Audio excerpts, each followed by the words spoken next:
ഇത് last Monday morning ആണേ. അപ്പോൾ ചെറിയൊരു മോർണിംഗ് റൂട്ടീൻ തന്നെയാണ്. പതിവ് പോലെ കിച്ചണിൽ നിന്ന് തന്നെയുള്ളൊരു തുടക്കമാണ്. വീഡിയോ ഇടാനായിട്ട് കുറച്ച് ഗ്യാപ്പ് വന്നായിരുന്നു. ഓണത്തിൻ്റെ ഒരു ഹാങ് ഓവറും പിന്നെ ചെറിയ മടിയും അതൊക്കെയായിരുന്നു. അപ്പോൾ ചെറിയൊരു ഗ്യാപ്പ് വന്നെങ്കിലും നമുക്ക് നമ്മുടെ ചലഞ്ച് കണ്ടിന്യൂ ചെയ്യാം. ഒരു ബ്രേക്കൊക്കെ വന്നു, പക്ഷേ നമ്മൾ സ്റ്റോപ്പ് ചെയ്താലും പിന്നെയും തുടങ്ങുക എന്നതാണല്ലോ ഒരു ഇമ്പോർട്ടൻ്റ് ആയിട്ടുള്ള കാര്യം. അപ്പോൾ എന്തായാലും നമുക്ക് നമ്മുടെ 90 ഡേയ്സ് ചലഞ്ച് ഇനി അങ്ങോട്ട് കണ്ടിന്യൂ ചെയ്ത് പോവാം. എല്ലാവരും സ്റ്റോപ്പ് ചെയ്തിരുന്നോ അതോ കണ്ടിന്യൂ ചെയ്യുന്നുണ്ടോ എന്നൊക്കെ ഒന്ന് പറഞ്ഞേക്കണേ. ഞാൻ സ്റ്റോപ്പ് ചെയ്തിട്ടില്ല, കണ്ടിന്യൂ ചെയ്യുന്നുണ്ടായിരുന്നു. പിന്നെ വീഡിയോ എടുക്കാനും എഡിറ്റ് ചെയ്യാനും വോയിസ് ഓവർ കൊടുക്കാനും ഒക്കെയുള്ളൊരു മടി. ഏറ്റവും മടി എനിക്ക് വോയിസ് ഓവർ കൊടുക്കാനായിട്ട് ഇരിക്കാനായിട്ടാണ്. അതുകൊണ്ടാണ് കുറച്ച് വൈകി പോയത്. കണ്ടിന്യൂ ചെയ്ത് പോവുകയാണെങ്കിൽ കുഴപ്പമില്ല. ഇടയ്ക്കൊരു ഗ്യാപ്പ് വന്നു കഴിയുമ്പോൾ പിന്നെ അങ്ങോട്ട് മാറ്റി വെക്കാൻ തുടങ്ങും. ഇത് നാളെ ആട്ടെ. അങ്ങനെ കുറേ ദിവസമായിട്ട് ഇങ്ങനെ മാറ്റി വെച്ചുകൊണ്ടിരിക്കുകയാണ്. ഇപ്പോൾ ഓണം കഴിഞ്ഞിട്ട് ഇപ്പോൾ കുറേ ദിവസമായില്ലേ, അന്നേരം തൊട്ടിങ്ങനെ മാറ്റി വെച്ചുകൊണ്ടേ ഇരിക്കുകയാണ്. അപ്പോൾ ഇനി എന്തായാലും വൈകിക്കാതെ വീഡിയോ ഇടണമെന്ന് തന്നെ തോന്നി. അപ്പോൾ പിന്നെ അങ്ങനെ തന്നെ അങ്ങ് ചെയ്തു. അപ്പോൾ ഇന്നത്തെ ചെറിയ ടോപ്പിക്സിലേക്ക് കിടക്കാം. അപ്പോൾ ഇനി നെക്സ്റ്റ് ഡേ തൊട്ട് കണ്ടിന്യൂ ചെയ്യേണ്ട കാര്യങ്ങളാണ്. അപ്പോൾ ആദ്യത്തേതെന്ന് പറയുന്നത് മേക്ക് യുവർ ബെഡാണ്. അതായത് മോർണിംഗിൽ നമ്മൾ ആദ്യം തന്നെ ബെഡൊക്കെ ഒന്ന് അറേഞ്ച് ചെയ്യുമ്പോൾ അതൊരു സ്മോൾ വിന്നാണ്. അതായത് നമ്മളിപ്പോൾ നമുക്ക് പിറ്റേന്ന് നമ്മൾ നൈറ്റിൽ തന്നെ ആലോചിക്കും പിറ്റേ ദിവസം എന്തെല്ലാം കാര്യങ്ങൾ ചെയ്യാനുണ്ട്. അങ്ങനെയൊക്കെ മിക്കവരും എല്ലാവരും ആലോചിച്ച് വെക്കുന്ന കാര്യമാണ്. അറ്റ്ലീസ്റ്റ് ബ്രേക്ക്ഫാസ്റ്റ് എന്താണ് ചെയ്യേണ്ടതെന്നെങ്കിലും നമ്മൾ ആലോചിക്കാറുണ്ട്. അതല്ലെന്നുണ്ടെങ്കിൽ എഴുതി വെക്കാറുണ്ട്. ഞാൻ മാക്സിമം എഴുതി വെക്കാറാണ് ചെയ്യാറ്. ഇന്ന കാര്യങ്ങളാണ് ചെയ്യേണ്ടത് അങ്ങനെ. അപ്പോൾ നമ്മൾ ഓരോന്ന് ചെയ്ത് കഴിയുമ്പോൾ അതൊന്ന് ടിക്കിട്ട് പോവും. അതൊക്കെ ചെയ്യുമ്പോഴത്തേക്ക് നമുക്കൊരു സന്തോഷമാണ്, അതത്രയും കഴിഞ്ഞല്ലോ എന്നുള്ളൊരിത്.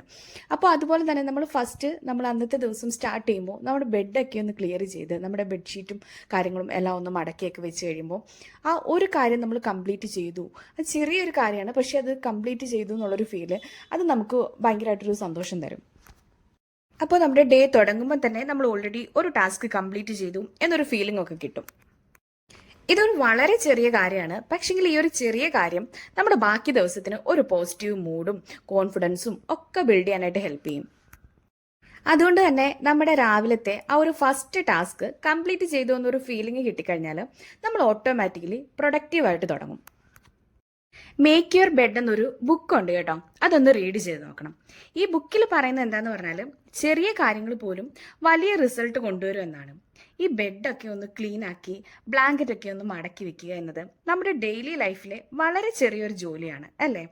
ഈ ബുക്കിൽ പറഞ്ഞു വെക്കുന്നത് വലിയ വെല്ലുവിളികളെ നേരിടാനായിട്ടും ഒരു ചെറിയ തുടക്കം മതിയെന്നാണ്.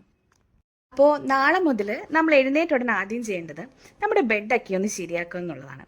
അത് പിന്നത്തേക്ക് മാറ്റി വെക്കരുത്. നമ്മൾ പലപ്പോഴും നമ്മൾ രാവിലെ പെട്ടെന്ന് എഴുന്നേൽക്കുന്നു, നമ്മുടേതായിട്ട് കാര്യങ്ങളിൽ പെട്ടെന്ന് തിരക്കിൽ അങ്ങോട്ടേക്ക് വേറെ പല കാര്യങ്ങളും ചെയ്യാൻ പോകും. ഇത് പിന്നെ ചെയ്യാം, അത് നമ്മൾ ചെയ്യും.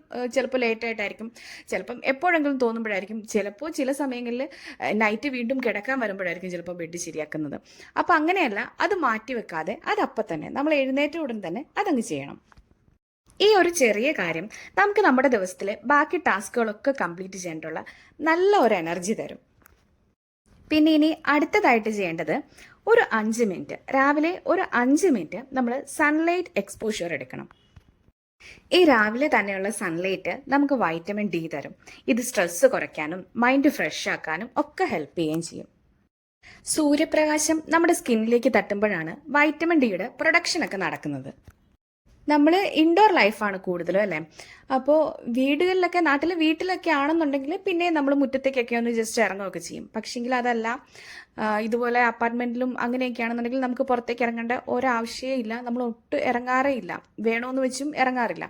അപ്പം ജസ്റ്റ് ഒന്ന് ബാൽക്കണിയിലേക്കെങ്കിലും ഒരു 5 മിനിറ്റ് ഒന്ന് ഇറങ്ങി നിൽക്കാം. അപ്പം അതിൻ്റെ ഒരു ബെനിഫിറ്റ്, സൂര്യപ്രകാശം നമുക്ക് വേണം, എന്തായാലും നമ്മുടെ ശരീരത്തിന് ആവശ്യമാണ്. അതാണ് ഒരു 5 മിനിറ്റെങ്കിലും നമ്മളൊരു സൺലൈറ്റ് കൊള്ളണം. നമ്മൾ കൂടുതലും ഫോണ്, TV, കിച്ചൺ വർക്ക്സ് അങ്ങനെ ഇതൊക്കെ ആയിട്ട് നമ്മളെപ്പോഴും വീടിനുള്ളിൽ തന്നെ ആയിരിക്കും അല്ലേ. പക്ഷേ ഈ ഒരു 5 മിനിറ്റ് രാവിലെ നമ്മൾ സൺലൈറ്റ് കൊള്ളുന്നത് നമ്മുടെ ലൈഫിന് വലിയ ചേഞ്ച് തന്നെ തരും. വൈറ്റമിൻ ഡി കിട്ടാനും നമ്മുടെ ബോൺസ് ഒക്കെ ഒന്ന് സ്ട്രോങ് ആവാനും ഇമ്മ്യൂണിറ്റി ഇമ്പ്രൂവ് ആകാനും ഒക്കെ ഇത് ഹെൽപ്പ് ചെയ്യും. പിന്നെ സൺലൈറ്റ് മൂഡ് എലിവേറ്റ് ചെയ്യും, സ്ട്രെസ് കുറയ്ക്കും, ബോഡി ക്ലോക്ക് സെറ്റ് ആവുകയും ചെയ്യും. അപ്പോൾ ഈ ബോഡി ക്ലോക്ക് സെറ്റ് ആവുന്നതിലൂടെ നമ്മുടെ നൈറ്റ് ടൈമിലുള്ള സ്ലീപ്പിംഗ് ഒക്കെ ഒന്ന് ബെറ്റർ ആവുകയും ചെയ്യും. അപ്പോൾ നെക്സ്റ്റ് ഇമ്പോർട്ടൻ്റ് ആയിട്ടുള്ള ഒരു കാര്യത്തിലേക്ക് പോകാം. അടുത്തത് നമ്മൾ ശ്രദ്ധിക്കേണ്ടത് നമ്മുടെ ബ്രേക്ക്ഫാസ്റ്റ് തന്നെയാണ്. നമുക്ക് എല്ലാവർക്കും അറിയുന്ന കാര്യമാണ്, നമ്മൾ എവിടെ നോക്കിയാലും കാണുന്നതാണ്. നമ്മൾ ഏത് മീല് നമ്മൾ സ്കിപ്പ് ചെയ്താലും നമ്മൾ ബ്രേക്ക്ഫാസ്റ്റ് സ്കിപ്പ് ചെയ്യരുത്. ബ്രേക്ക്ഫാസ്റ്റ് നമുക്ക് അത്രയും ഇമ്പോർട്ടൻ്റ് ആയിട്ടുള്ള ഒരു മീലാണെന്നുള്ളത് നമ്മൾ എപ്പോഴും കേൾക്കുന്ന ഒരു കാര്യമാണ്. പക്ഷേ ഇതൊക്കെ അറിയാമെങ്കിലും ഏറ്റവും കൂടുതൽ ആളുകളും സ്കിപ്പ് ചെയ്യുന്നതും ബ്രേക്ക്ഫാസ്റ്റ് തന്നെയാണ്, അല്ലേ? അതിപ്പോൾ ഹോം മേക്കേഴ്സ് ആയാലും വർക്ക് ചെയ്യുന്നവരാണെങ്കിലും ആ രാവിലത്തെ തിരക്കും, ചിലപ്പോൾ വർക്ക് ചെയ്യുന്നവരാണെങ്കിൽ രാവിലെ ജോലിക്ക് പോകാനുള്ള തിരക്കിനിടയിൽ, അതല്ല ഹോം വർക്കേഴ്സ് ആണെങ്കിലും രാവിലെ ഓരോരോ തിരക്കിലും, അല്ലെന്നുണ്ടെങ്കിൽ വിശപ്പില്ല എന്നുള്ള രീതിയിൽ, അങ്ങനെയൊക്കെ ഈ ബ്രേക്ക്ഫാസ്റ്റ് സ്കിപ്പ് ചെയ്യുക പതിവായിട്ടുള്ളൊരു കാര്യമാണ്. നമ്മൾ പലപ്പോഴും എല്ലാവരെയും ഫീഡ് ചെയ്യാനായിട്ട് ശ്രദ്ധിക്കാറുണ്ട്. പാർട്ട്ണറിനെ ആവട്ടെ, കിഡ്സ്, ഈവൻ ഒരു ഗസ്റ്റ് വന്നാൽ അതാണെങ്കിലും നമ്മൾ ചെയ്യാറുണ്ട്. പക്ഷേങ്കിൽ നമ്മൾ തന്നെ നമ്മുടെ ഒരു പ്രോപ്പർ മീല് കഴിക്കാൻ മറക്കാറുണ്ട്. ഇത് നമ്മളെ എങ്ങനെ എഫക്റ്റ് ചെയ്യുന്നുള്ളത് നമുക്ക് പെട്ടെന്നൊന്നും ഇപ്പോഴും നമ്മൾ ഈ ബ്രേക്ക്ഫാസ്റ്റ് സ്കിപ്പ് ചെയ്യുന്ന സമയത്തോ അല്ലെങ്കിൽ ഈ ഒരു ടൈമിലോ ഒന്നും നമുക്കറിയില്ല. പക്ഷേങ്കിൽ ഇത് നമ്മളെ പതുക്കെ പതുക്കെ എഫക്റ്റ് ചെയ്യുക തന്നെ ചെയ്യും. എനർജി കുറവ് ഫീൽ ചെയ്യും, മൂഡ് സ്വിങ്സ് ഉണ്ടാകും, ഈവൻ ഹെൽത്ത് ഇഷ്യൂസും വരും. ഇതൊക്കെ അവോയ്ഡ് ചെയ്യാനായിട്ട് നമുക്ക് ഈ ഒരു ചെറിയ ഹാബിറ്റ് മതി. രാവിലെ ഒരു 9 മണിക്ക് മുമ്പ് നമ്മൾ എങ്ങനെയാണെങ്കിലും അതിനുള്ള ഒരു ടൈം കണ്ടെത്തി നമ്മളൊരു 9 മണിക്ക് മുൻപായിട്ട് തന്നെ ഒരു ഹെൽത്തി ബ്രേക്ക്ഫാസ്റ്റ് കഴിക്കണം.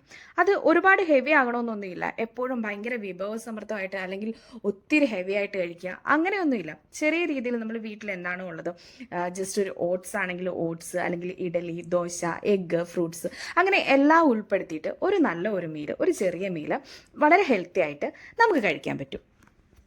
കുട്ടികൾ സ്കൂളിൽ പോയി കഴിയട്ടെ, ഹസ്ബൻഡ് ഓഫീസിൽ പോയി കഴിയട്ടെ, അല്ലെങ്കിൽ കുറച്ച് ടൈം കൂടി എൻ്റെ ഈ ജോലിയും കൂടി കഴിയട്ടെ, അത് കഴിഞ്ഞിട്ട് കഴിക്കാം. അങ്ങനെയൊക്കെ നമ്മൾ പല രീതിയിൽ ഇതൊക്കെ മാറ്റി വെക്കുന്ന കാര്യമാണ്. പക്ഷേങ്കിൽ ഇതിലെല്ലാം ഇമ്പോർട്ടൻ്റ് നമ്മൾ നമ്മുടെ ആ ഒരു ഫുഡ്, ആ ഒരു മീൽ എടുക്കുക എന്നുള്ളത് തന്നെയാണ്. അപ്പോൾ ആ ഒരു ടൈമിൽ ഒരു 9 മണിക്ക് മുമ്പായിട്ട് 9 മണിക്കുള്ളിൽ നമുക്ക് പറ്റുന്ന രീതിയിൽ, ചെറിയ രീതിയിൽ നമ്മൾ അതിന് വേണ്ടിയിട്ടൊരു ടൈം കണ്ടെത്തി ആ മീൽ കഴിക്കണം. അപ്പോൾ ഇനി അടുത്ത ദിവസം തൊട്ട് നമ്മുടെ ചാലഞ്ച് ഡേയ്സിൽ ഇതുകൂടി ഒന്ന് ഇൻക്ലൂഡ് ചെയ്യണം. Make your bed, 5 minutes sun exposure, പിന്നെ ഹെൽത്തി ബ്രേക്ക്ഫാസ്റ്റ്, അതും ബിഫോർ 9 AM. ഇത് നമുക്ക് ഈസി ആയിട്ട് ചെയ്യാവുന്ന ചെറിയ 3 ഹാബിറ്റ്സ് ആണ്. പക്ഷെങ്കിൽ ഇത് കൺസിസ്റ്റൻ്റ് ആയിട്ട് ചെയ്യുമ്പോഴും നമ്മുടെ ഹെൽത്ത്, മൂഡ്, കോൺഫിഡൻസ് ഇതൊക്കെ തന്നെ ഇമ്പ്രൂവ് ആവും. പെട്ടെന്ന് എല്ലാം കൂടി ഒരുമിച്ച് പെട്ടെന്ന് അങ്ങോട്ടൊരു വലിയ ലൈഫ് സ്റ്റൈൽ ചേഞ്ച് ഒക്കെ കൊണ്ടുവരുമ്പോഴത്തേക്കും നമ്മൾ തന്നെ ഭയങ്കരമായിട്ട് കൺഫ്യൂസ് ആവും. അങ്ങനെയൊക്കെ ചെയ്തു കഴിഞ്ഞാൽ ഹാഫ് വേയിൽ നമ്മളത് കിറ്റ് ചെയ്യാനായിട്ടുള്ള ചാൻസും കൂടുതലാണ്. അതുകൊണ്ടാണ് ഞാൻ ഇതെല്ലാം കൂടി ഒരുമിച്ച് പറഞ്ഞു ഒറ്റ വീഡിയോയിൽ ഒരുമിച്ച്, ചിലപ്പോൾ ഒരു വലിയൊരു ലോങ് വീഡിയോ അങ്ങനെ ആക്കിയിട്ട് ഒരൊറ്റ വീഡിയോയിൽ ഒരുമിച്ച് ചെയ്യാം. പക്ഷേങ്കിൽ എത്ര പേരത് ചെയ്യും, എത്ര പേരത് ഫുള്ളായിട്ട് വാച്ച് ചെയ്യും എന്ന് പോലും ഉറപ്പില്ല. പക്ഷേങ്കിൽ ഇങ്ങനെ സ്റ്റെപ്പ് ബൈ സ്റ്റെപ്പായിട്ട് ചെറിയതായിട്ട് നമ്മളൊരു തുടങ്ങുമ്പോഴത്തേക്കും നമുക്കത് ചെയ്യാൻ പറ്റും, ഈസി ആയിരിക്കും. ഒന്നും നമുക്ക് ചെയ്യാൻ പറ്റാത്ത കാര്യങ്ങളല്ല, നമ്മൾ പുറത്തു പോകേണ്ട കാര്യങ്ങളോ അല്ലെങ്കിൽ നമ്മുടെ വീട്ടിൽ നമുക്ക് തന്നെ ചെയ്യാൻ പറ്റുന്ന ചെറിയ നമ്മളെപ്പോഴും ചെയ്യുന്ന കാര്യങ്ങൾ തന്നെ അതിൽ ചെറിയ ടൈം ചേഞ്ചും അങ്ങനെയുള്ള കാര്യങ്ങൾ മാത്രമേ നമ്മളിവിടെ ഇൻക്ലൂഡ് ചെയ്തിട്ടുള്ളൂ. അപ്പോൾ അത്രയേ ഉള്ളൂ ഇന്നത്തെ വീഡിയോ. അപ്പോൾ ഞാൻ ജിമ്മിൽ ജോയിൻ ചെയ്തായിരുന്നു. ഇവിടെ ഇപ്പോൾ ചെറിയ മഴയൊക്കെ തുടങ്ങിയിട്ടുള്ളത് കൊണ്ട് രാവിലെ വാക്കിങ്ങിന് പോകാൻ പറ്റാറില്ല. അതുകൊണ്ട് ഇവിടെ അപ്പാർട്ട്മെൻറ്റ് താഴെ തന്നെയാണ് ജിമ്മ്. അപ്പോൾ അവിടെ ജോയിൻ ചെയ്തു. അപ്പോൾ ജിമ്മിൽ പോകുന്നുണ്ട്. അതാണ് കേട്ടോ ചെറിയൊരു ഷോട്ട് അവിടെ കൊടുത്തത്. അപ്പോൾ വീഡിയോ ഇഷ്ടമായാൽ ലൈക്ക് ചെയ്യാനും സബ്സ്ക്രൈബ് ചെയ്യാനും മറക്കല്ല. Thank you for watching. See you in the next video.